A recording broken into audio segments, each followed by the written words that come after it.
Welcome to अंग्रेजी master जी express. अंग्रेजी master जी express में आपका तहे दिल से स्वागत है। दोस्तों, आज का वीडियो आपके लिए बहुत इंटरेस्टिंग और बहुत ही यूजफुल होने वाला है।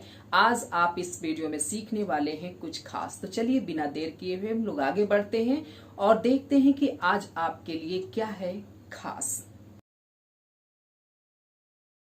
आज आप इस वीडियो के माध्यम से सीखने जा रहे हैं डेयर, डेयर्स और डिड का प्रयोग अंग्रेजी बोलते समय कब, कहाँ और कैसे करते हैं। तो मुझे उम्मीद है कि आप इस वीडियो को पूरा देखेंगे और आप यहाँ पर दिए जा रहे डेयर, डेयर्स और डिड का प्रयोग अंग्रेजी बोलने में कैसे करते हैं अच्छी तरह से आप सीखेंगे। तो चलिए बिना देर के हम आगे बढ़ते हैं और देखते हैं स्ट्रक्चर।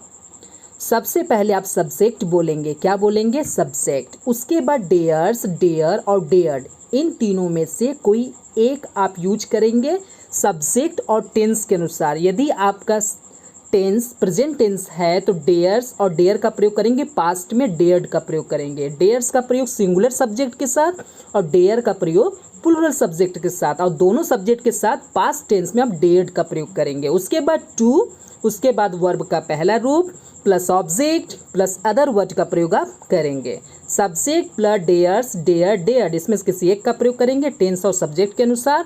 उसके बाद टू का प्रयोग, उसके बाद वर्ब का पहला रूप, उसके बाद ऑब्जेक्ट, अदर वर्ड। मुझे उम्मीद है कि आपको स्ट्रक्चर समझ में आ गया होगा। तो चलिए बिना देर के हम लोग आगे बढ़ते हैं और देखते हैं एग्जाम्पल्स। एग्जाम्पल को बिल्कुल ध्यान से समझिएगा। उसमें यह काम करने की हिम्मत है। देखिए, ही के साथ डेयर्स का प्रयोग किए हैं और यह सेंटेंस आपका प्रेजेंट में है। ही डेयर्स, उसमें हिम्मत है। He dares to do this work, उसमें यह काम करने की हिम्मत है। चलिए अगला वाक्य देख लीजिए। उसमें मुझसे बात करने का साहस है। उसमें ही डेयर्स, यह सेंटेंस भी आपका प्रेजेंट में है। He dares to talk to me. अगला वाक्य आपके सामने, मुझ में अकेले इस कमरे में सोने का साहस है। मुझ में आई के साथ डेयर का प्रयोग करते हैं, डेयर्स का नहीं प्रेजेंट में। I dare to sleep, I dare to sleep in this room alone, मुझ में अकेले इस कमरे में सोने का साहस है। चलिए अगला वाक्य देख लेते हैं बिना देर किए। उसमें मेरे सामने खड़े होने की हिम्मत नहीं है। ही डेयर नॉट, जब नॉट का प्रयोग करेंगे तो चाहे सिंगुलर हो चाहे प्लूरल, दोनों के साथ डेयर का प्रयोग करेंगे प्रेजेंट में। He dare not stand before me. Neha में उसके साथ वहां जाने की हिम्मत नहीं थी। देखिए, नहीं थी, था थी आएगा तो पास्ट हो जाएगा। नेहा डेयर्ड, डेयर में ईडी लग जाए, dare. Neha dared not go, Neha dared not go there with him. चलिए अगला वाक्य देख लीजिए बिना देर किए हुए। तुम में यहाँ आने की हिम्मत नहीं थी। तुम में यहाँ आने की हिम्मत नहीं थी। You dared not come here, you dared not come here, तुम में यहाँ आने की हिम्मत नहीं थी।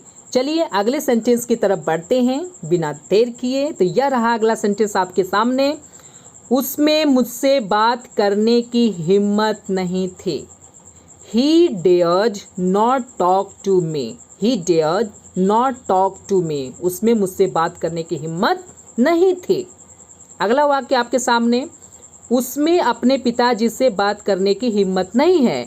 He dare not talk to his father. He dare not talk to his father. उसमें अपने पिताजी से बात करने की हिम्मत नहीं है।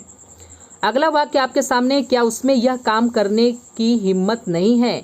Dare he not, क्या उसमें नहीं है? Dare he not do this work, dare he not do this work. अगला वाक्य, क्या तुम में इस टीम में खेलने की हिम्मत नहीं है? Dare you not play in this team, dare you not play in this team, क्या तुम में इस टीम में खेलने की हिम्मत नहीं है?